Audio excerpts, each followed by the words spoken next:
है यहाँ पे। तो पाचन तंत्र, क्वालिटी सही है ना। तो पाचन तंत्र देखना है, जिसको इंग्लिश में क्या बोलते हैं, डाइजेस्टिव सिस्टम, ठीक है ना। पाचन तंत्र को इंग्लिश में बोलते हैं डाइजेस्टिव सिस्टम बोलते हैं।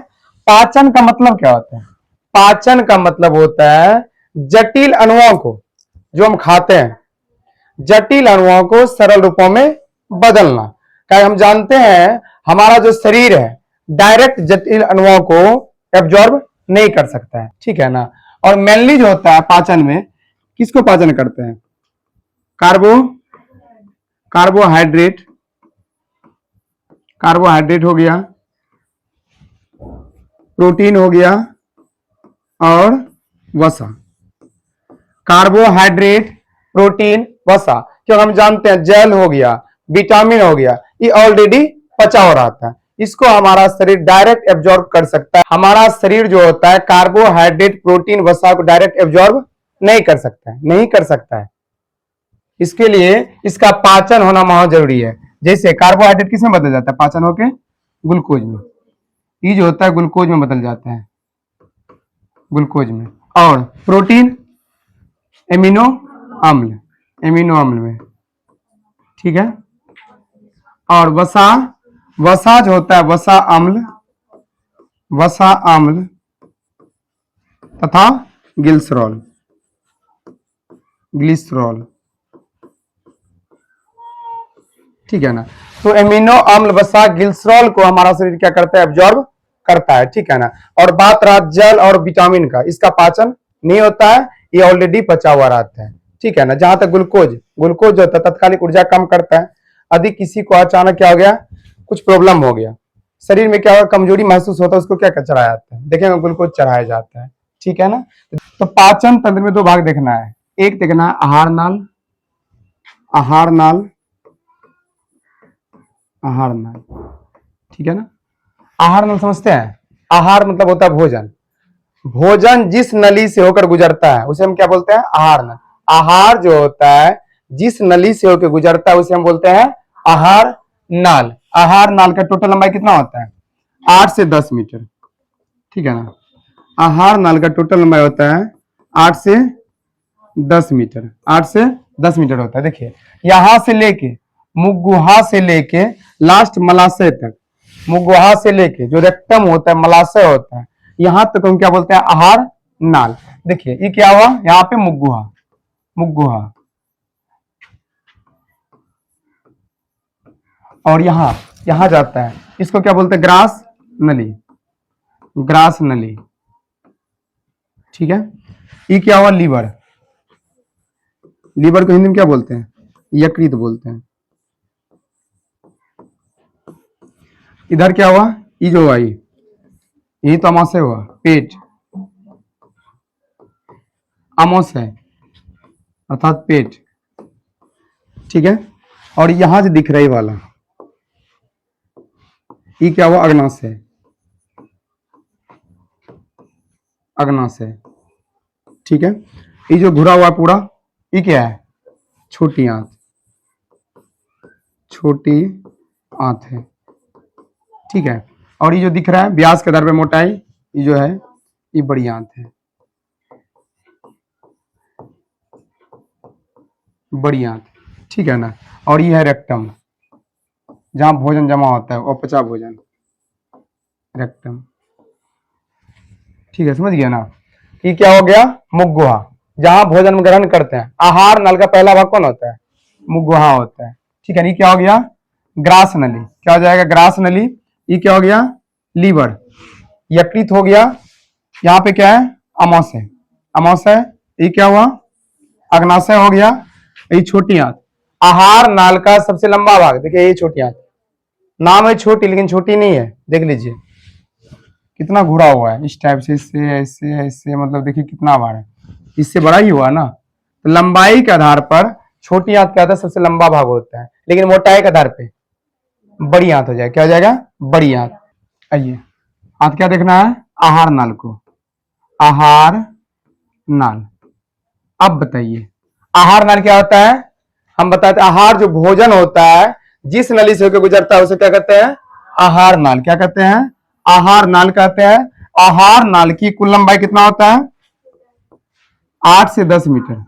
8 से 10 मीटर। और फीट में देखें तो लगभग 32 फीट होता है। 32 फीट। ठीक है ना। अभी हम बात करें आहार नाल में भी सबसे लंबा भाग क्या होता है? सबसे लंबा भाग, सबसे लंबा भाग कौन हो जाएगा? छोटी आंत। छोटी आंत। आहार नाल का सबसे लंबा भाग कौन हो जाएगा? छोटी आंत। देख लीजिए यहाँ पे। ठीक है ना। अभी हम देखें आहार नाल के अंतर्गत क्या क्या पढ़ना है। तो पहला तो मुख गुहा आएगा। आहार नाल का पहला भाग क्या है? मुख गुहा है। ठीक है ना। यहाँ पे मुख गुहा हो जाएगा। मुख गुहा, बकल के बेटी इसको बोलते हैं। दूसरा नंबर बताइए क्या होगा? यहाँ पे क्या है? ग्रास नली। ग्रास नली हो जाएगा। तीसरा क्या हो जाएगा? देखिए यहाँ पे अमोस है। ये बगल में जो है लीवर अग्नाशय है। इस ये बात नहीं है कि भोजन लीवर में जाता है अग्नाशय में जाता है, यहाँ भोजन नहीं जाता है। ठीक है ना। हाँ, साइड से सहायता करता है। लीवर जो है और अग्नाशय जो होता है साइड से हेल्प करता है पचाने में। ठीक है। आइए तीसरा आएगा अमाशय। अमाशय। चौथा क्या हो जाएगा? उसके बाद कहा आएगा छोटी आंत में। छोटी आंत में आएगा छोटी आंत। छोटी आंत। फिर लास्ट क्या आ जाएगा? बड़ी आंत। बड़ी आंत। तो पहले क्या बोले? भोजन कहाँ गया? मुख गुहा में। फिर ग्रास नली। उसके बाद आमाशय। फिर कहाँ गया भोजन? छोटी आंत में। उसके बाद बड़ी आंत में। Last rectum. रेक्टम इसी क्या बोलते हैं? मलाशय। मलाशय हो जाएगा। अब बताइए आहार नल की बात करें, ये तो था भोजन कहाँ कहाँ से गुजर रहा है। बगल से सहायता कर रहा है कौन करता है? ग्रंथि। ग्रंथि देखना है। ग्रंथि क्या करता है? साइड से हेल्प करता है भोजन को पचाने में। देखिए अब बताते जाइए मुख गुहा में कौन सा ग्रंथि है? लार ग्रंथि है। लार ग्रंथि हो जाएगा। लार ग्रंथि। उसके बाद यहाँ कोई ग्रंथि है क्या? यहाँ कोई ग्लन नहीं है, इसलिए भोजन का विपाचन यहाँ पे नहीं होता है। लेकिन अमाशय में, अमाशय में है जठर ग्रंथि। जठर ग्रंथि। उसके बाद बगल से कौन हेल्प कर रहा है? लीवर। इधर है ना, पूरा तो पेट नहीं है, ये पूरा क्या है? उधर गुहा है। पेट इस साइड है, बायां साइड। ठीक है ना। यहाँ हो जाएगा लीवर। तीसरा लीवर हो जाएगा। चौथा क्या हो जाएगा? अग्नाशय, जिसको मिश्रित ग्रंथि भी बोलते हैं। देखिए यहाँ पे ये जो दिख रहा है यही वो अग्नाशय, जिसको पैनक्रियाज भी इंग्लिश में बोलते हैं। ठीक है ना। इस साइड से हेल्प कर देता है। आइए अगला क्या हो जाएगा? अग्नाशय। अग्नाशय। उसके बाद लास्ट छोटी आंत में कौन ग्रंथि होता है? आंत ग्रंथि, जहां से आंत रस निकलता है आंत हो जाएगा। तो समझ गए पहले भोजन कहाँ कहाँ से गुजरा? मुख गुहा। फिर कहाँ गया? ग्रास नली। फिर अमाशय, छोटी आंत, बड़ी आंत। लास्ट कहाँ गया? रेक्टम में गया। और बगल से सपोर्ट कौन कर रहा था? तो मुंह में कौन ग्रंथि? लार ग्रंथि। और पेट में जठर ग्रंथि। उसके बाद साइड से इस साइड लीवर, और जो इस साइड जो हो जाएगा क्या हो जाएगा? अग्नाशय हो जाएगा। लास्ट क्या आया? आंत हो जाएगा। चलिए सबसे पहले हम बात करते हैं मुख गुहा का। मुख गुहा में हम तीन चीजों को पढ़ते हैं। एक क्या हो गया? दांत हो गया, लार ग्रंथि हो गया और जीभ हो गया। आइए दांत बताइए, दांत का अध्ययन क्या कहलाता है? हाँ, डंटोलॉजी। लॉजी। ठीक है ना। और इसके विशेषज्ञ को क्या बोलते हैं? जो डॉक्टर होता है विशेषज्ञ, इसके बारे में जो अध्ययन करता है उसको क्या बोलते हैं? डंटोलॉजिस्ट खाली लगा देना। ठीक है ना। डंटोलॉजिस्ट। लॉजिस्ट हो जाएगा। ठीक है ना। तो दांत का अध्ययन क्या कहलाता है? डंटोलॉजी। और दांत के जो विशेषज्ञ होते हैं उसे क्या बोलते हैं? डंटोलॉजिस्ट। अरे बताइए अब दांत का चमकीला भाग क्या कहलाता है? चमकीला भाग, जो चमकीला भाग होता है वो क्या कहलाता है? इनामेल। आईना की तरह चमक रहा है। ऐसे भी ध्यान में रख सकते हैं। आइए, इनामेल, इनामेल। बताइए दांत में कितना प्रतिशत जल होता है? जल जो होता है कितना प्रतिशत होता है? जल 0%। ठीक है ना, दांत में जल होता है 0%। दांत का ऊपरी परत क्या कहलाता है? इनामेल। क्या हो जाएगा? इनामेल हो जाएगा। सबसे कठोरतम तत्व क्या हो जाएगा? इनामेल। सबसे कठोर होता है। जिंदगी भर देखिए खाते रहते फिर भी कहाँ खिया रहा है। ठीक है ना, तो चमकीला भाग को इनामेल बोलते हैं। और सबसे कठोर तत्व भी बोलेगा, सबसे कठोर, सबसे कठोर तो क्या हो जाएगा? इनामेल हो जाएगा, इनामेल। ठीक है ना, और बने होते हैं, किसका बना होते हैं? जो बने होते हैं, दांत जो होता बना होता है किसका? ये बना होता है calcium phosphate, calcium CA3PO4 hall 2 का। ठीक है ना, CA3PO4 हॉल 2 अर्थात कैल्शियम फॉस्फेट, कैल्शियम फॉस्फेट। अच्छा बताइए, अब दांत का जो उजला वाला भाग है, चमकीला वाला भाग, उसको यदि हम हटा दें, ज्यादातर क्या रहता है? डेंटाइन, जो डंटा की तरह खड़ा है, ज्यादातर, ज्यादा भाग मतलब क्या होता है? डेंटाइन हम बोल सकते हैं, डेंटाइन। ठीक है, फिर से समझिए, पहले हम क्या बोले? दांत का अध्ययन क्या होगा? डेंटोलॉजी। और इसके डॉक्टर को, विशेषज्ञ को क्या बोलते हैं? डेंटोलॉजिस्ट। और दांत के ऊपरी परत जो चमकीला वाला भाग है क्या होता है? इनामेल। और दांत में कितना प्रतिशत जल होता है? 0%। सबसे कठोर कौन होता है? इनामेल ही है। उसके बाद किसका बना होता है? Calcium phosphate, calcium phosphate. आइए, ज्यादातर भाग कौन सा होता है? डेंटाइन। अच्छा, दांत जो होता है, दांत का 3 भाग होता है। एक होता है जड़, जो मसूराम धसा रहता है, जो मसूराम धसा रहता है उसको बोलते हैं जड़, इंग्लिश में रूट। ठीक है ना, जड़ बोलते हैं। और जो बीच में होता है उसको बोलते हैं गर्दन, गर्दन। और जो ऊपर होता है मुकुट। ऐसे मुकुट कहाँ पहनते हैं? ऊपर पे। ठीक है ना, इसको बोलते हैं मुकुट। ध्यान रखिएगा ये सब भी। तो दांत का जो ऊपरी भाग होता है उसको बोलते हैं मुकुट, बीच वाला भाग को गर्दन बोलते हैं, और नीचे जो मसूड़े में धसा रहता है उसको क्या बोलते हैं? जड़ बोलते हैं। ठीक है ना, जब हम मीठे चीज खाते हैं और मुंह नहीं धोते हैं अच्छे से, तो दांत में मीठे चीज रह जाता है, और बैक्टीरिया जो होता है मीठे चीज पे दौड़ता है, जिसके कारण रिएक्शन करके एक अम्ल का निर्माण करता है, और वही अम्ल दांत में क्या कर देता है? छेद कर देता है, जिसे हम बोलते हैं दंत अस्थि क्षय। ध्यान रखिए, उसमें भी क्या होता है? दांत का क्षरण हो जाता है। और देखिए, दूध के दांत कितना होते हैं? 20 होता है। जो टूट जाता है फिर से दांत आ जाता है। देखिए अगर बच्चा टूटता है दांत, दांत ले करके वो कितना दुबरेब जाता है ना, वहां रख करके नांगता है। तो दूध का दांत हम भी किए याद में है। दूध का दांत कितना है? 20। ठीक है ना, और एक वयस्क मनुष्य में, एक वयस्क मनुष्य में कितना दांत होता है? वयस्क मनुष्य में कितना होता है? 32 दांत। मतलब ये जो होता है दूध का दांत, बताइए अस्थायी को अस्थायी? अस्थायी है, मतलब परमानेंट ही नहीं है, ये तो जाने वाला है। ठीक है ना, इसको हम अस्थायी बोलते हैं, अस्थायी। लेकिन इसको हम क्या बोलेंगे? अस्थायी बोलेंगे। लेकिन ये परमानेंट है। यदि एक बार चला गया तब फिर ऐसे रही है, नहीं तो लगवाइए वो चांदी का, नहीं तो इससे नॉर्मल दांत लगाया जाता है। ठीक है, डॉक्टर के यहाँ वो लगा सकते हैं। यदि ई वाला दी गया, यदि दूध का दांत गया तो फिर ऐवे करेगा, फिक्स है। अब कौन सा दांत है जो बाद में आता है? अकल का दांत। ठीक है ना, वो जो है वो दांत आएगा ना, दांत मसूड़ा फाड़ते हुए निकलता है, बहुत दर्द होता है। 3 से 4 दिन हम बोल सकते हैं खाना नहीं खा पाइएगा। अभी तक तो हमको भी नहीं आया है। ऐसा कोई मतलब कंडीशन हुआ नहीं 3-4 दिन दर्द करने वाला। अब पता नहीं आएगा बता देंगे। तो दांत का प्रकार देखना है, दांत का प्रकार।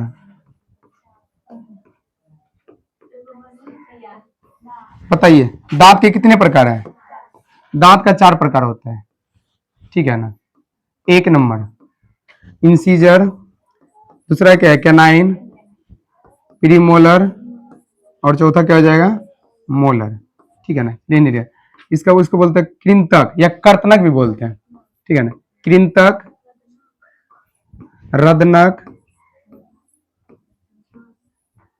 ठीक है ना, चवर्णक, अग्र चवर्णक, और यहां हो जाएगा चवर्णक।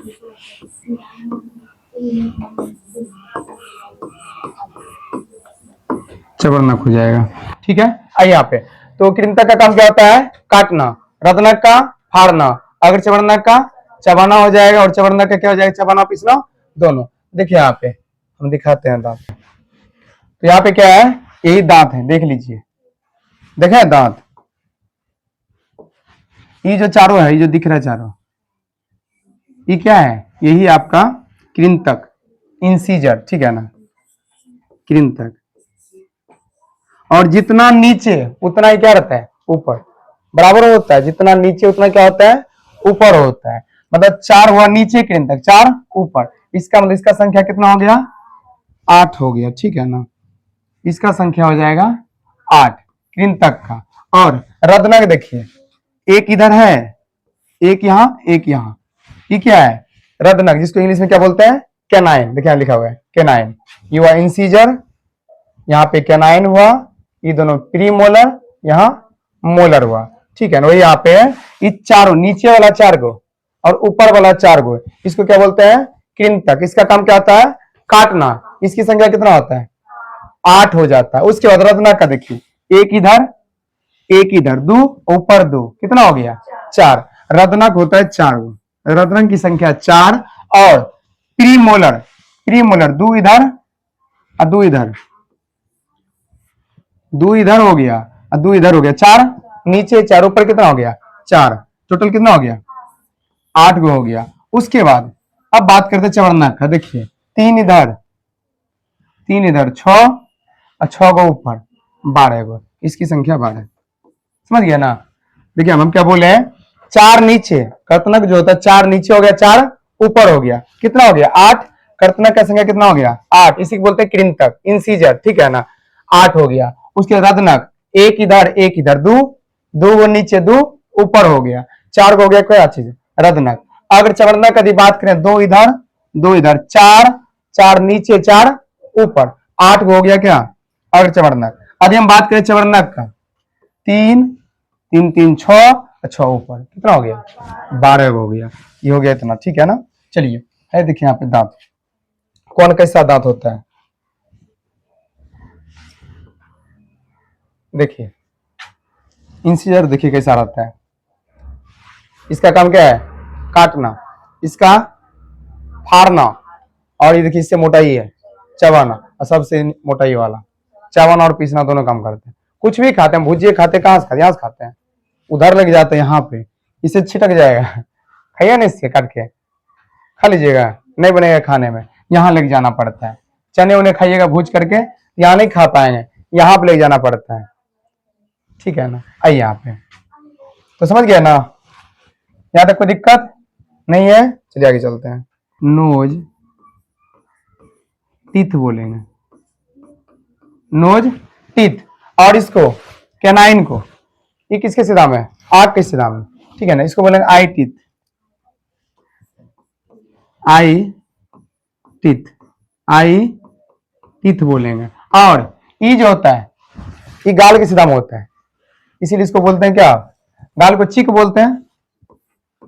कैसे होता है चिक? ऐसे, क्या बोलेंगे इसको? चिक टीथ। और ई जो होता है मोलर, यहाँ कान के सीधा में होता है, ये सीधा में, यहाँ पे, ठीक है ना। कान के सीधा में होता है, इसलिए इसको बोलते हैं year teeth, year teeth, year teeth. तो समझ में आ गया। कर्तनक को क्या बोलेंगे? नोज टीथ, क्योंकि नाक के सीधा में है। इसको रत्नक को आई टीथ, और अगर चवर्णक गाल सीधा में रहता है तो चीक टीथ, और लास्ट मोलर जो होता है ईयर टीथ। बताइए बच्चा में कौन सा दांत नहीं पाया जाता है? जब हम बच्चे होते हैं, प्री मोलर दांत नहीं पाया जाता है। बच्चे में जो होता है, बच्चे में कौन सा दांत नहीं होता है? तो प्री मोलर दांत नहीं होता है, प्री मोलर दांत नहीं पाया जाता है। तो समझ गए, यही था आपका क्या? दांत। दांत खत्म है। आइए, तो पहले जीभ का बात कर लेते हैं। जीभ, जिसको इंग्लिश में क्या बोलते हैं? टंग। आइए, ये हुआ जीभ। आइए, आगे वाला हिस्सा क्या बोलते हैं? जीभ का अगला हिस्सा, ये वाला आगे वाला, वो कैसा स्वाद बताता है? मीठा, स्वीट। और आगे का जो साइड वाला भाग है, ये कैसा बताता है? कैसा बताया जाएगा? नमकीन। नमकीन हो गया, ठीक है ना। इसीलिए मीठा वाला बताता है, इसीलिए मिर्ची उर्ची तोड़ के रखेगा ना आगे, उतना फर्क नहीं पड़ता। लेकिन जब चबा के अंदर लग जाते हैं तब पता चलता है हाँ तीखा है। मैं आटे में कभी होता है, तोड़ करके खाली सटाते हैं ऐसे, ये थोड़ी तो मीठा बताता है। और जब बढ़िया से चबाते हैं और तब जब अंदर जाता है तब पता चलता है हाँ तीखा है, तब बोलते नाप दीजिए पाभर। तब सही है। आइए यहाँ पे, और पीछे पीछे वाला हिस्सा क्या गलत कैसा होता है? तीखा होता है, तीखा। और पीछे से जो साइड वाला होता है वो कैसा होता है? खट्टा। और बीच में सब स्वाद बोल सकते हैं, सभी स्वाद थोड़ा थोड़ा। बताइए, जीभ पे कुछ कनिकाएं पाया जाता है जिसे हम क्या बोलते हैं? स्वाद कलियां। स्वाद कलियां। संरचना, संरचना समझ गए ना। जीभ एक मांसल संरचना है, इस पे छोटे छोटे कण पाया जाता है। और जब हम चाय पीते हैं ना गरम, वो उठ जाता है, उसको बनाने में 3-4 घंटा लगता है, तब जाकर वो स्वाद बताने लगता है। आगे है लार ग्रंथि हो जाएगा। आगे लार ग्रंथि, बताइए कितना होता है? 3 जोड़ी। 3 जोड़ी लार ग्रंथि होता है। देखिए यहाँ पे, एक मतलब कान के पास यहाँ पे, ठीक है ना, एक गाल के पास, ये को यहाँ पे, तो डेग पास, जबड़ा के पास, ठीक है ना, 3 को यहाँ पे। हाँ, तो लार ग्रंथि कितना जोड़ी होता है? 3 जोड़ी लार ग्रंथि होता है। एक हो गया पेरिटोड, पेरिटोड। दूसरा का नाम है सबलिंगुअल, सबलिंगुअल।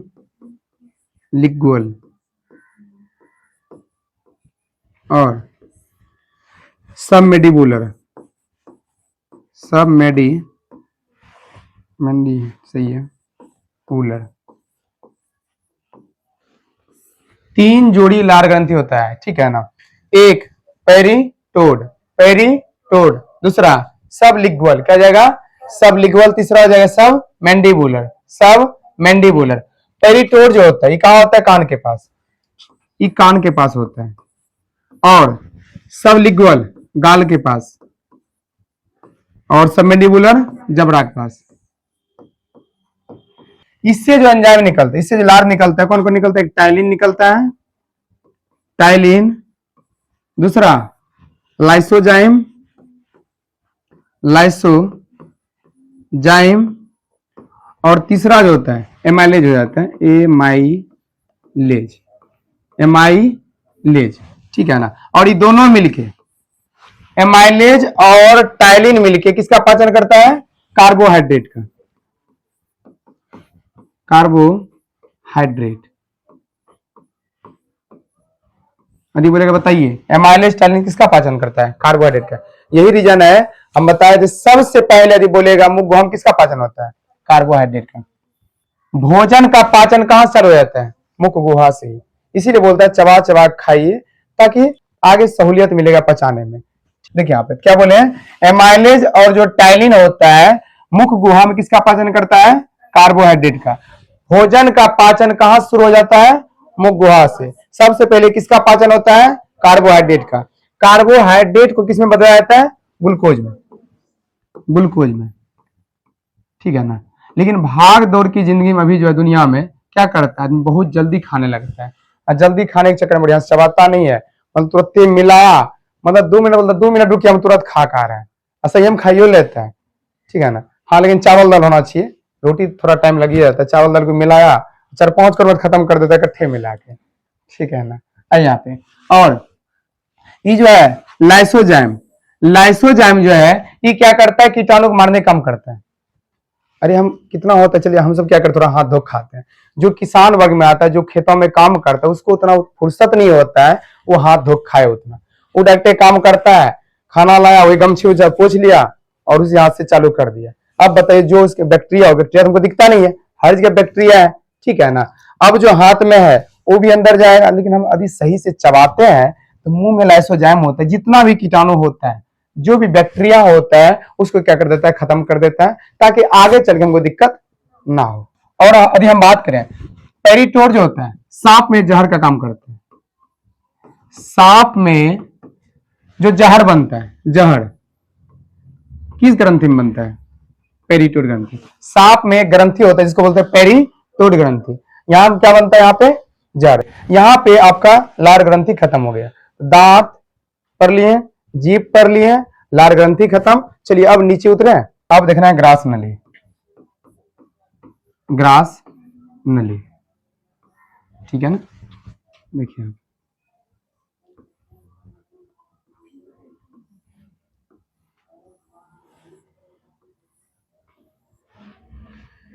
ये क्या हुआ, ये ग्रास नली,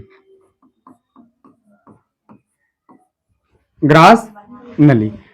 आप बताइए, बोलेगा आहार नाल का ऐसा कौन सा हिस्सा है जहां पे भोजन का पाचन नहीं होता। याद रखिएगा, ग्रास नली जो होता है यहाँ पे भोजन का पाचन नहीं होता। भोजन के पाचन संबंधित कोई भी यहाँ पे काम नहीं होता है। बस इसका काम एक ही है, मुख गुहा से भोजन को कहां तक पहुंचाना, आमाशय तक। समझ गया ना। मतलब ग्रास नली जो काम है, इसका काम है मुख गुहा से, मुख गुहा से भोजन को कहां तक पहुंचाना, आमाशय तक, आमाशय तक पहुंचाना। समझ गया ना। जो मुख गुहा होता है, मुख गुहा से बोलते हैं, मुंह से बोलते हैं, इसीलिए मुख गुहा में पचे भोजन को बोलते हैं बोलस। ध्यान रखिएगा, क्या बोलते हैं, बोलस। मुख गुहा में भोजन को क्या बोलते हैं, बोलस बोलते हैं। और साथ ही साथ ध्यान रखिएगा, प्रत्येक दिन, प्रतिदिन कितना लार बनता है, लार कितना बनता है, 1.5 लीटर। कितना बनता है, 1.5 लीटर लार बनता है। लेकिन हाँ, कुछ बच्चा में ज्यादा बनता है। बच्चा में देखे होंगे, मतलब सुला दीजिए तक ये मतलब लेर पूरा चुआ देता है। तो सुनिए, तो मुख ग्रास नली पढ़ रहे थे, मुख गुहा से भोजन को आमाशय तक पहुंचाने का काम कौन करता है, ग्रास नली। यदि बोलेगा कौन आहार नल का ऐसा कौन सा हिस्सा है जहां भोजन का पाचन नहीं होता है, ग्रास नली में भोजन का पाचन नहीं होता है। ग्रास नली में भोजन का पाचन नहीं होता है। अब बताइए, यदि हम पूछे ग्रास नली की दीवार में गति होता है, ग्रास नली की दीवार में जो गति होती है, गति, उसको क्या बोलते हैं, बताइए जल्दी। क्रमानुकुंचन गति, क्रमानुकुंचन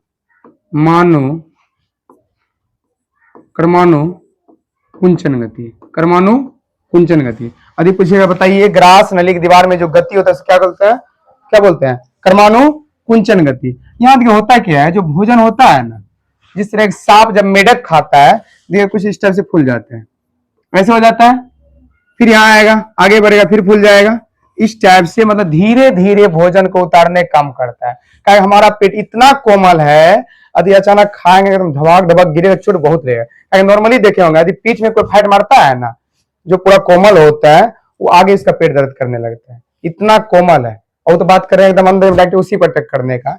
इसलिए भोजन को धीरे धीरे उतारने का काम कौन करता है, यही गति, कर्मानुकुंचन गति से धीरे धीरे उतरता है। यदि आप उल्टा लटक के भी खाइएगा, ऐसा चेक नहीं करना आप लोगों को। आइए, मान लो यहाँ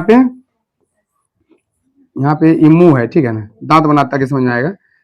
देखिए, यदि उल्टा लटक जाइएगा, ठीक है ना, यहाँ पे ऐसे खाना खाइएगा, फिर भी आप यहां तक खाली खाना पहुंचा दीजिए, यहां तक ग्रास नली तक, अपने वो लेके चला जाएगा पेट इधर। समझ रहे हैं ना। ये जो होता है कर्मानुकुंचन गति, इतना क्षमता दे, आप उल्टा लटक के भी खा रहे हैं, खाना खाली यहां तक दे दीजिए, अपने लेके चला जाएगा। यहाँ पे एपिग्लोटिक्स होते हैं नीचे, ठीक है ना, वो दोनों में जुड़ा रहता है। कहने का मतलब जिधर भोजन आएगा उधर भी, मतलब भोजन नली इधर भी, और जहां सांस जा रहा है श्वास नली इधर भी जुड़ा रहता है, ठीक है ना। अब देखिए समझिए, एपिग्लोटिक्स, एपिग्लोटिक्स होता है जिस तरह रेलवे का जो फाटक होता है, वो सिग्नल जो होता है, यदि ट्रेन आ रहा होता है तो क्या होता है, वहां पे ट्रेन आ रहा होता है तो गिर जाता है ताकि इधर से गाड़ी वाला ना जाए, अरे गाड़ी वाला उधर से ट्रेन आ रहा है ना, छक्के छुड़ा देगा, ठीक है ना। हाँ, जब वहां ट्रेन चला गया कुछ टाइम बाद वो फिर खोल देता है। सेम उसी प्रकार एपिग्लोटिक्स एक प्रकार का सिग्नल का काम करता है। यदि भोजन आ रहा होता है श्वास नली को बंद कर देता है, क्यों, यहां से रवाना हो गया भोजन, सब यहां से ऑर्डर कहां से देता है, माइंड से। इसीलिए बोलता है जब खाना खाइए ना ज्यादा बात नहीं करिए और खाना पे ध्यान दे खाइए। खाना खा रहे हैं बात कर रहे हैं, या खाना खा रहे हैं और कहीं सोच रहे हैं, नहीं, खाना यदि खा रहे हैं तो खाना पर ध्यान दीजिए ताकि सही से ऑर्डर यहाँ पे मिल पाए।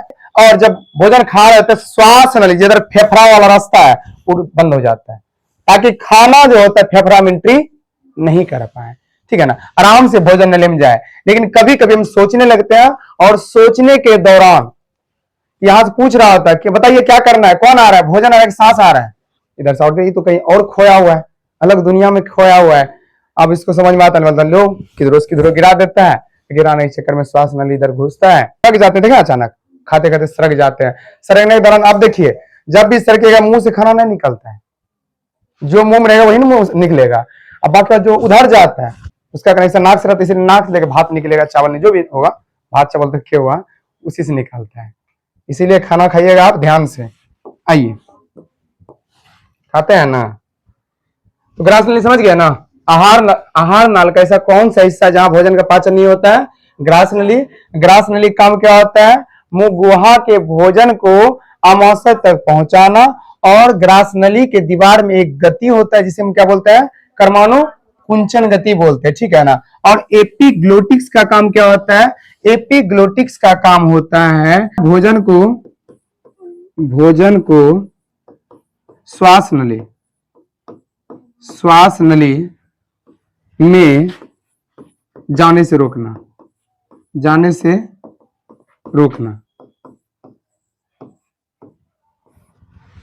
तो समझ गया, यहां तक कोई दिक्कत नहीं है ना, पेट कल पढ़ेंगे, ठीक है ना।